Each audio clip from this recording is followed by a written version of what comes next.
سیرت نبی رحمت صلی اللہ علیہ وسلم، چیپٹر 15.2، 9 ہجرہ کے چند اہم واقعات۔ نمبر 1، اسحمہ نجاشی شاہ حبشہ میں وفات پائی۔ آپ صلی اللہ علیہ وسلم کو وحی کے ذریعے اطلاع ملی۔ رسول اکرم صلی اللہ علیہ وسلم نے اسی روز نجاشی کی غائبانہ نماز جنازہ ادا کی۔ نمبر 2، رسول اکرم صلی اللہ علیہ وسلم کی بیٹی حضرت کلثوم رضی اللہ عنہ کی وفات ہوئی، جس سے آپ صلی اللہ علیہ وسلم بہت غمگین ہوئے۔ رسول اکرم صلی اللہ علیہ وسلم نے ان کی نماز جنازہ پڑھائی، جبکہ حضرت علی، حضرت اسامہ بن زید اور حضرت ابو طلحہ نے ان کو قبر میں اتارا۔ اس وقت حضرت کلثوم کی عمر 28 سال تھی۔ رسول اکرم صلی اللہ علیہ وسلم نے حضرت عثمان سے فرمایا، اگر میرے پاس تیسری لڑکی ہوتی تو میں اس کی شادی بھی تم سے کر دیتا۔ واضح ہو کہ حضرت عثمان رضی اللہ عنہ ذوالنورین کہلاتے ہیں، کیونکہ آپ نے رسول اکرم صلی اللہ علیہ وسلم کی 2 بیٹیوں حضرت رقیہ رضی اللہ عنہ یعنی حضرت کلثوم رضی اللہ عنہ سے ایک کے بعد دوسری سے شادی کی۔ نمبر 3، رسول اکرم صلی اللہ علیہ وسلم کی تبوک سے واپسی کے بعد منافقین کے سردار عبداللہ بن ابی نے وفات پائی۔ رسول اکرم صلی اللہ علیہ وسلم نے اس کے لیے دعائے مغفرت کی اور حضرت عمر رضی اللہ عنہ کے روکنے کے باوجود اس کی نماز جنازہ پڑھائی۔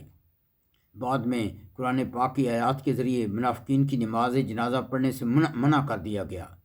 اللہ تعالیٰ نے اس معاملہ میں بھی حضرت عمر رضی اللہ عنہ کی سوچ کی تائید فرمائے۔ نمبر 4،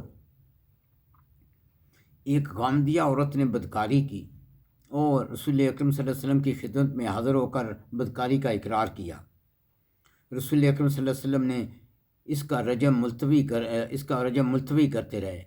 اس عورت نے بچے کی پیدائش کے بعد جب دودھ چھڑایا تب اسے رجم کیا گیا۔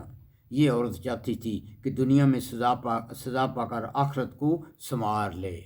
سبحان اللہ۔ نمبر 5، جیسا کہ بخاری میں درج ہے، حضرت ہلال بن امیہ اور ان کی بیوی کے درمیان لعان ہوا۔ آپ نے پہلے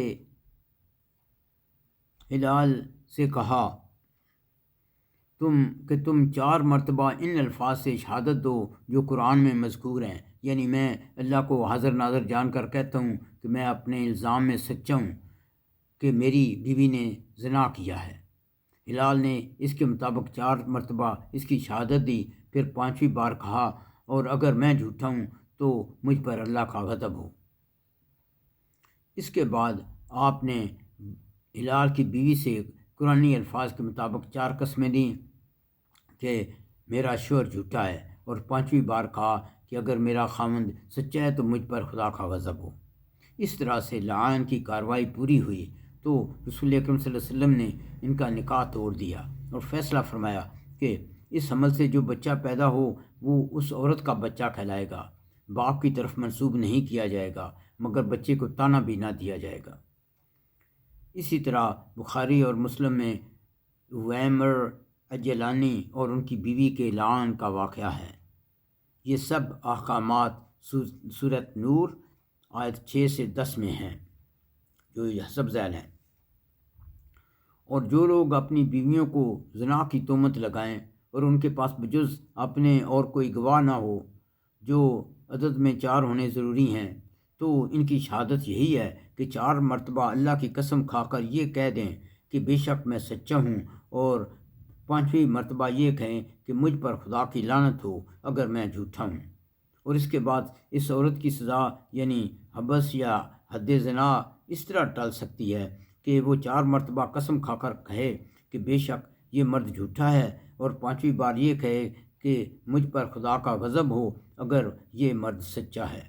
اس طرح دونوں میاں بیوی سزائے دنیا سے بچ سکتے ہیں، البتہ وہ ایک دوسرے پر حرام ہو جاتے ہیں۔ اور اگر تم پر اللہ کا، یہ آیت کریمہ میں ہے، اور اگر تم پر اللہ کا فضل اور اس کا کرم نہ ہوتا تو تم میں جھوٹے پر فوراً اللہ کا عذاب نازل ہو جاتا، لیکن اللہ نے توبہ کا دروازہ کھلا رکھا اور لعان جیسا مسئلہ بیان کر کے اس کا معقول اور آسان حل تجویز کر دیا۔ بے شک اللہ تعالیٰ توبہ قبول کرنے والا با حکمت ہے۔ ربنا تقبل منا انك انت السميع العليم وتب علينا انك انت التواب الرحيم۔